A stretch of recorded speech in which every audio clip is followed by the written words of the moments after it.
मेरी माता और भाई और बहनों, इस भारतवर्ष जम्बूद्वीप के हम मूल मालिक हैं, मूल निवासी हैं।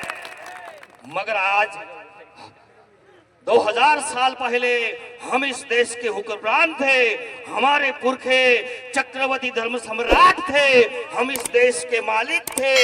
मगर हम जब पढ़ते थे तब एक किताब में पढ़ने का हमको पढ़ाया जाता था कि विदेश ईरान इराक में अकाल पड़ा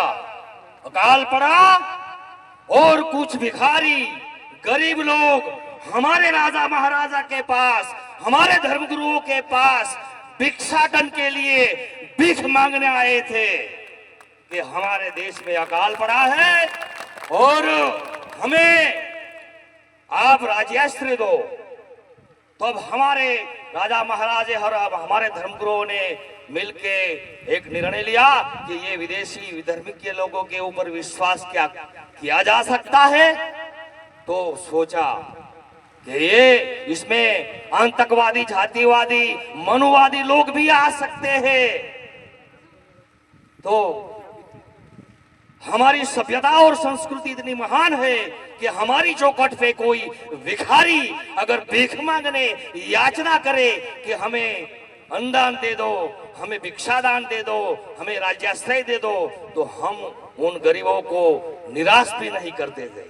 हमारे राजा महाराजे, हमारे पुरखों ने सोचा कि उसको मना कहेंगे तो वो इनकार करेंगे, इसीलिए इनकार नहीं कर सकते थे। तो हमारे राजा ने दूध का कटोरा छलोछल भरा हुआ उसके मुखिया के पास भिजवाया। वो दूध समझ गया, वो उसका मुखिया भी समझ गया कि इस राज्य के अंदर, इस देश में हमें आसरा रोजी रोजगार के लिए मिलने वाला नहीं है। कहते हैं कि इस देश के अंदर, इस नगर में छलोछल जगह जो दूध की तरह है जगह नहीं है। इसीलिए उस मुखिया ने शक्कर का टुकड़ा तोड़ के मिक्स करके दूध में मिला दिया, एक बूंद भी बाहर नहीं निकला, और हमारे राजा के पास भिजवाया कि उसको पीना। हमारा राजा ने वही वो वापस आया, कटोरा दूध का पिया, तो उसने संकेत दिया। हमारे राजा महाराजा ने सांकेतिक भाषा में संदेश दिया कि हमारे नगर में आपको आसरा हम नहीं दे सकते।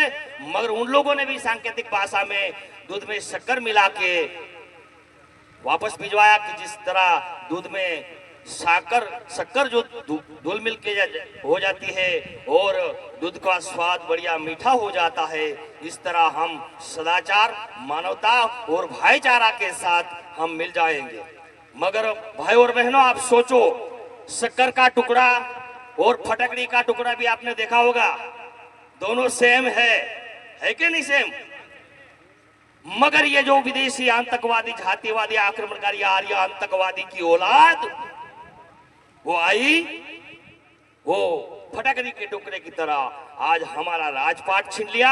हमें जंगल में जाना पड़ा, कुछ लोगों को मार झूठ के किसान बना दिया गया, कुछ लोगों को मार झूठ के अछूत बना दिया गया। ये विदेशी वंश की औलाद है। काश्मीरी पंडित ब्राह्मण, आर्य आतंकवादी ब्राह्मण जो है, वो भी जो है लिखा है डिस्कवरी ऑफ इंडिया, भारत एक खोज में के आर्य ब्राह्मण विदेशी है। तो आज एक एकलव्य की बात करके मैं मेरी बात समाप्त करूंगा कि हमारे समाज में एकलव्य महान हो गया, मालूम है ना। बिना गुरु के, बिना गाइडलाइन के सर्वश्रेष्ठ धनुर्धर बना। अर्जुन से तो सर्वश्रेष्ठ धनुर्धर था ही था, मगर दुष्ट द्रोणाचार्य से भी महान था। जो ज्ञान द्रोणाचार्य के पास भी नहीं था, वो ज्ञान हमारे एकलव्य के पास था। मगर षड्यंत्र करके एकलव्य का अंगूठा काट दिया। अंगूठा कटने के बाद जब तक ये हाथ उसका सही नहीं हुआ तब तक रोता रहा, और रोता कि अब मैं कैसे बाण चलाऊंगा। फिर धीरे धीरे 4 महीना, 6 महीना, 1 साल के बाद हाथ ठीक हो गया।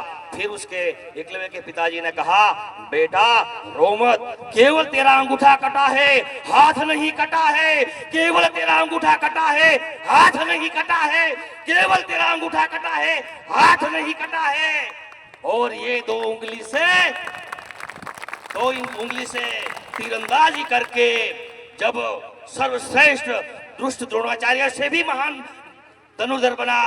एक बार 5 पांडव और द्रोणाचार्य गाय को चराते चराते जंगल में जा रहे थे। जब एक बड़ा सिंह आया, वो उस गाय को शिकार करने की तैयारी कर रहा था। तब गुरु द्रोणाचार्य ने आदेश दिया अर्जुन को कि गाय की रक्षा करो। 5 पांडव और अर्जुन और द्रोणाचार्य भी गाय की रक्षा नहीं करा। जंगल में से 2 तीर आया, जंगल में से 2 तीर आया। दोनों तीर सिंह के पंजे में जमी के साथ जगड़ गया।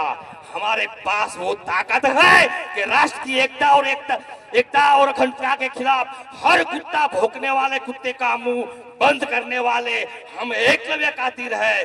जय जोहार, जय भीम, जय भारत। धन्यवाद। खूब खूब अभिनंदन अश्वजीत भाई।